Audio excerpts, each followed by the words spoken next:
Hey, this is Zach, and then I'm coming here with a beginner chess video to just cover the basics. So in this video, I'm going to be talking about the pieces and the way I move and the basics.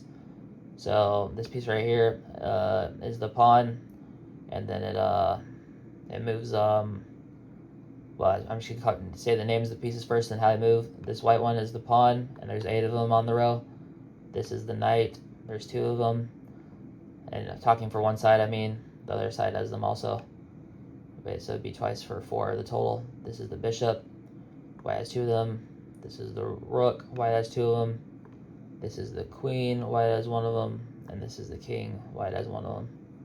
And the king, if it's checkmated, the goal is to check, or the main goal is to checkmate the king. Also, you might want to check the king, but the main goal is to checkmate the king. And then when the king's checkmated, it's game over. Note that you cannot take the king, and the king cannot move into check.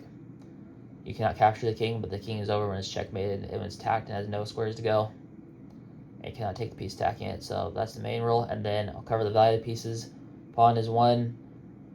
They have a value to get a system of approximately how much they're worth. So by how much you're winning if you have them, the pawn is 1, the knight is 3, the bishop is 3, the rook is 5, the queen is 9, the king is infinity, because if you checkmate him, the game is over.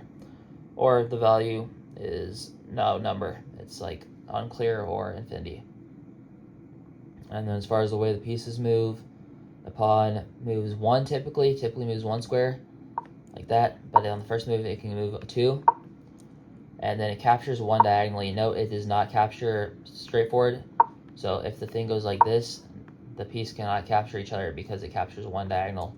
So if he goes like this and moves 2, then white can capture here. And that's an opening called the Scandinavian defense, so I won't go into that. And then the knight moves like an L. The knight moves here. It's either 2 up, 1 to the left, 1 up, 2 to the left, 2 up, 1 to the right, or 2 right, 1 up, 2 to the right.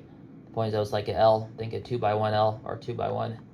The knight goes here, and then from here it go to here, here, here, here.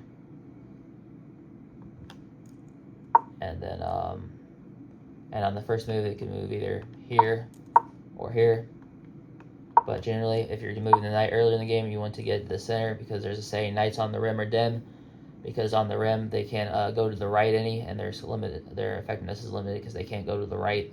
It can only go this right here, it can only go to here and here, or if it was here it could go here, here, here, here, there if it was empty, and etc. So, and then in the beginning of the game, you want to get first probably a pawn out or a couple of pawns, and then your minor pieces out. You want to get your central pawns up, or your minor pieces out for the main strategy. And there is other openings, but that's what you want to do for the most part. So popular opening is e4, and then this is what I like to play. And then it gets the bishop open. The bishop can go to this diagonal. It can either go to squares d3, c4, or b5, but d3 is not the best because it blocks the pawn, so it generally wants to go to c4 or b5. It could also go to e2 if you're playing a more passive opening, and then the knight goes on f3. You can also play d4 to get 2 pawns in the center. You also want to put your pawns in the center and control the center. So for example, this pawn is in the center, and what that means is controlling the central square is d5 and f5. So for example, if black played f5, you could take it, which that's a completely unreasonable move, but if black played d5, you could also take it, and the queen take back. Then the knight goes here and attacks the queen and gains the tempo. That's an advantage of Scandinavian defense, but it's also playable for black. But that's what it means by like controlling the center. It controls the squares d5 and f5, so making certain moves potentially harder. And also, for example, if black goes knight f6, you play e5, attack the knight, and that'd be good. So, and then something configuration you want to get is, let's just say black plays some like more passive defense. Well, let's say he plays you want to get your minor pieces out, and your minor pieces is your knight or your bishop. Your minor pieces are your knight and your bishop. The rook is not considered a minor piece. The rook you want to get into after castling, and you want to castle because it helps get your rook on the side of your castle involved. Usually the most common is castling king side, but you can also castle queen side. And to castle, you need to clear the area of your king and rook, of your pieces in between your king and rook. So the configuration for something would usually be look like something like we're going to make a pointless move for black. That's like a waste of a move. Something like this, and you're getting your minor pieces out, and then you've cleared the area by moving your knight and your bishop, and you're ready to castle. And then you can move this pawn up to d3 or d4, either one you want, and then get this bishop out. But after you clear this line, get this bishop out to like g5, or also you can potentially put on e3 perhaps, and castle, and beside the rook to e1, and look do some stuff there with d4 perhaps. And that's the yep, that's some of the basics. And then the goal is to checkmate the opponent king.